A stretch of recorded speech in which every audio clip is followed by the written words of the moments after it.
Bonjour à toutes et à tous et bienvenue sur cette toute nouvelle vidéo. Donc aujourd'hui nous allons parler de comment faire un cristal procédural comme celui-ci. Donc je voudrais vous rappeler que j'ai créé un serveur Discord.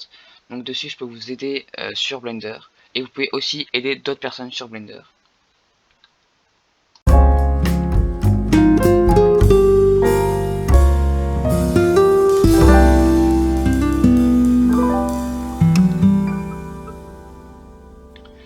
Donc pour commencer, nous allons mettre le rendu en Cycles. Et nous allons mettre le modifieur Subdivision Surface. Donc juste ici. On va laisser en 4000 Clark. Et on va mettre 5 partout, ici et ici. Ensuite on va ouvrir le shader editor. Hop, juste ici. Et on va commencer les modifications. Donc pour commencer, on aura besoin, donc comme pendant tous les projets de la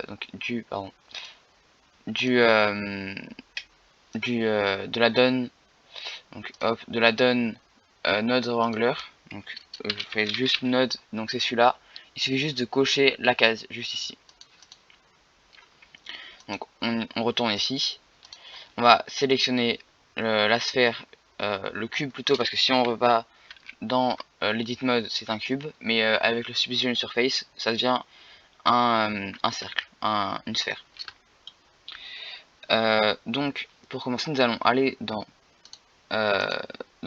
Option, Settings, Surface, et là dans Displacement on met pas Bump Only mais Displacement and Bump, pour tout simplement faire la forme du cristal. Donc on va tout de suite faire le displacement, donc hop, Shift A pour ajouter. On va faire chercher displacement, hop, et donc là vous voyez qu'il y a displacement dans le material output, displacement, displacement. Donc là vous allez voir, donc si on va là, ça fait un petit truc comme ça. Donc on va à displacement on va lui ajouter un Voronoi texture.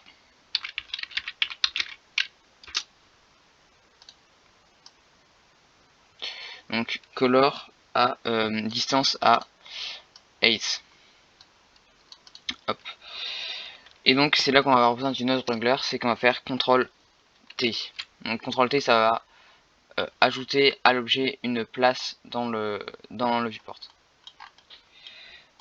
Donc ensuite donc on voit que là ça fait pas une forme très cristal.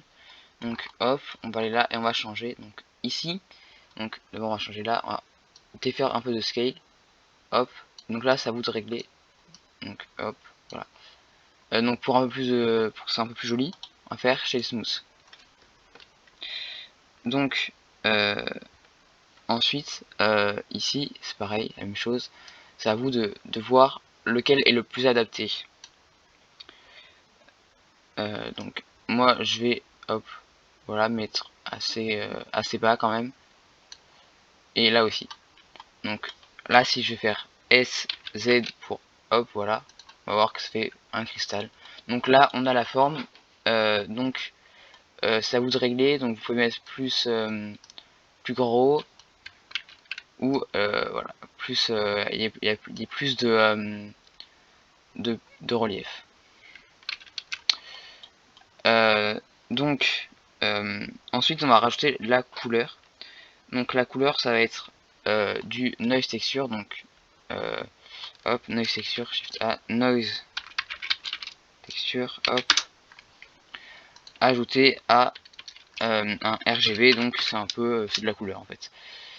Donc là pareil, le RGB vous mettrez comme vous voulez, donc ça peut être du vert, du bleu, du rouge, du jaune, etc. Du noir, du blanc, comme vous voulez. Donc on va les ajouter en faisant mix, un mix RGB, hop. Donc color 2, color 1. Donc là si on fait CTRL SHIFT, hop, là on voit que ça fait un truc pas très joli. Hop, voilà. Donc là si on fait vert par exemple, ça va faire en vert. Donc ça, il n'y a pas besoin de le changer. Et donc on va ajouter un peu plus parce que là c'est pas très joli. Hop, de luminosité, on va dire ça comme ça, en faisant un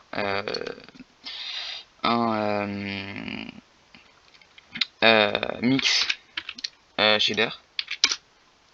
Hop, pour ajouter ensuite un shader émission. Hop, juste ici. Donc hop, émission. Vous allez voir que là à 0,5, l'émission prend, le shader émission prend toute la place comparé au principal BSDF.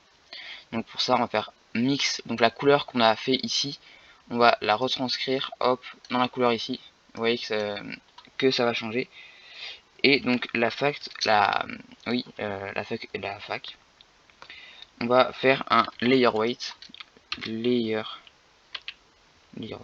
Hop. Et on va faire le facing dans le fac, voilà, juste ici. Et là on va mettre pas à 0,5 mais à 0,05. Donc là vous voyez que ça fait quand même beaucoup plus joli. Donc pour terminer, on va mettre le transmission ici à 1. Donc voilà, comme ceci. Et mettre le IOR.